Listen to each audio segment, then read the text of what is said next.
점화식과 일반항.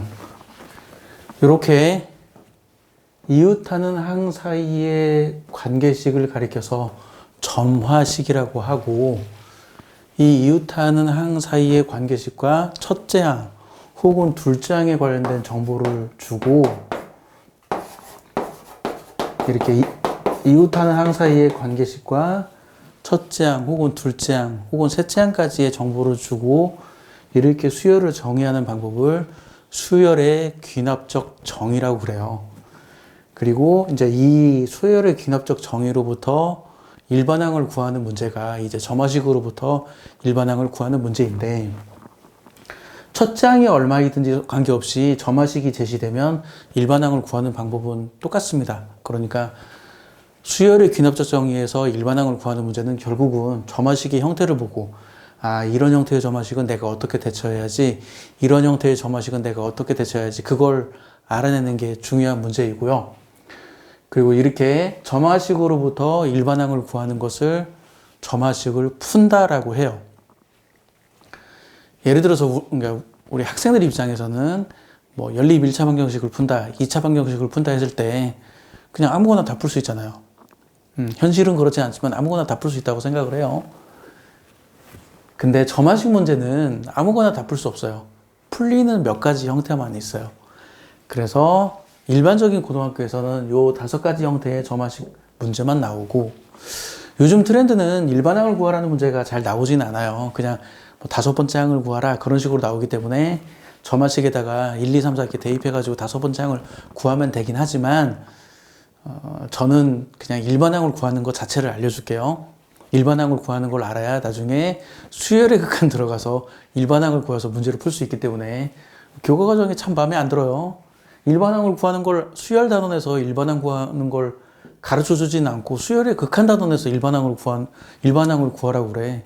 여기서 일반항을 구하는 걸 알고 있어야 하는데, 그래서 나는 이렇게 수열 단원에서 학생들한테 일반항 구하는 것도 알으라고 합니다. 그렇게 해서 일반항 구하는 방법도 가르쳐 줘요.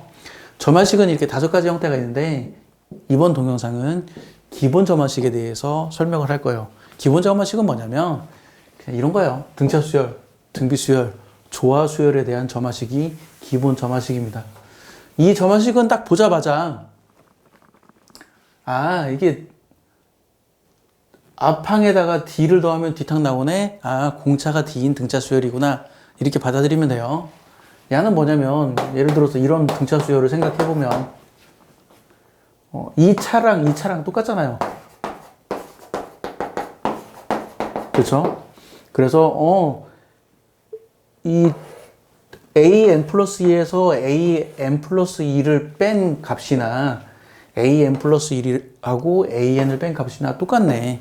그래서 이거는 등차 수열이라는 뜻이에요. 차이점은 위는 공차가 D인 등차 수열이고 아래는 등차 수열이지만 공차는 몰라요. 그래서 위는 첫째 항만 알려주면 일반항을 구할 수 있고, 아래는 공차를 모르기 때문에 첫째 항과 둘째 항을 알아야 일반항을 구할 수 있어요. 그 차이가 있어요. 내가 강사 초창기 때는 딱 이 2개만 알려줬어요. 이 2개면 충분하니까. 근데 학생들이 문제를 풀다 보니까 이걸 보고 이게 등차 수열이라는 걸 모르더라고. 그냥 이식 정리하면 이거 나와요. 이식 정리하면. 이거 2개 더하면 가운데 거 2배. 지금 그 얘기예요. 이거 2개 더하면 가운데 거 2배. 지금 이 얘기예요. 이식 정리하면 이식 나오기 때문에 이식을 딱 봐도, 아, 이건 등차 수열의 점화식이구나 라고 알고, 양변을 2로 나누면 앞, 뒤 항의 평균이, 앞에 항과 뒤에 항의 평균이 가운데 항이다. 등차 수열이네. 내가 강사 초창기 때는 딱 이 2개만 가르쳐 줬어요. 왜? 그러냐면 이건 굳이 가르쳐 줄 필요가 없다고 생각했기 때문에. 어차피 이거 알면 이거 다 아니까. 근데 막상 학생들을 가르쳐 보니까 이걸 보고 등차 수열인지 모르고 이걸 보고 등차 수열인지 모르더라고. 그래서 요즘에는 이 4가지 형태를 다 가르쳐 줘요. 이것도 등차 수열이다. 이것도 등차 수열이다. 이것도 등차 수열이다. 이것도 등차 수열이다. 그리고 등차 수열의 일반항을 구하는 방법 모르면 등차 수열에 대한 내가 설명을 해놨으니까 그 동영상을 참고하면 될 겁니다. 자, 그리고 등비 수열. 앞항에다가 어떤 수를 곱했더니 D탕 나왔어. 이게 등비 수열이죠. 공비가 R인 등비 수열이에요. 이 두 내용을 비교해보면, 일부러 이걸 분수로 안 적고 나눗셈으로 적었는데, 야랑 형태의 일괄성을 여기서 나눗셈으로 적었어요. 이런 형태가 등비수열이다. 뭐 예를 들면 이런 거죠.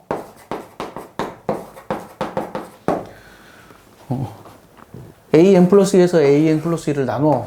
이게 공비가 나오잖아요. an 플러스 2에서 an을 나눠. 이 값이 일정하대. 등비수열이에요. 위에 거는 공비가 r인 등비수열이고 아래 거는 공비가 얼마인지는 몰라. 하지만 등비수열이에요. 그래서 위에 거는 첫째 항만 알면 등비수열의 일반항을 구할 수 있고 아래 거는 첫째 항뿐만 아니라 둘째 항까지 알아야 등비수열의 일반항을 구할 수 있어요. 그리고 이 식을 정리하면 이 식이 나오죠. 이 식을 정리하면 이 식이 나와요. 가운데 거 제곱하면 양쪽 거 곱한 거랑 똑같다. 이 식을 정리하면 이거 나와요. 이것도 식을 딱 보고 이거 등비수열의 일반항이네. 아니, 등비수열의 점화식이네 라고 생각하면 되고 이 식 정리하면 또 이거 나오죠. 이것도 등비수열의 점화식입니다. 그리고 많이 봤죠. 이건 산술평균 혹은 등차중항에 관련된 식이고 이거는 기하평균 혹은 등비중항에 관련된 식이에요. 그래서 식을 보고 등비수열을 구하면 되고 등비수열의 일반항은 어떻게 구하는지 잘 모르겠다 그러면 이제 그 연관 동영상에 링크 걸어 놓을 테니까 그 동영상을 보고 참고하세요. 그 다음에 조화수열은 지금 현재 교과 과정에서는 조화수열을 다루진 않지만 저는 따로 조화수열을 얘기를 할게요.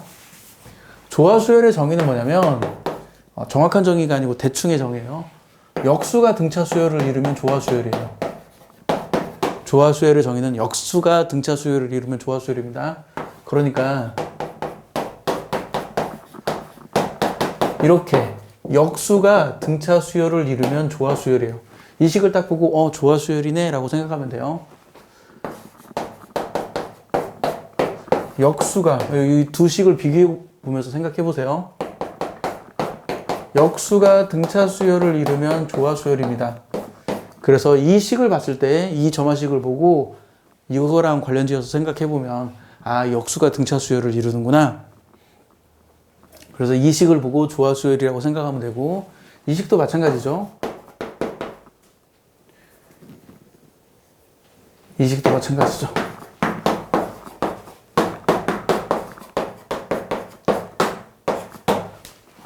등차수열의 점화식, 역수가 등차수열을 이루는 거죠. 야랑 지금 대응하는 식이에요.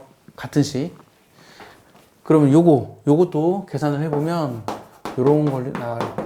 이거 우변 통분한 다음에 양변을 2로 나누면 이런 형태가 되죠.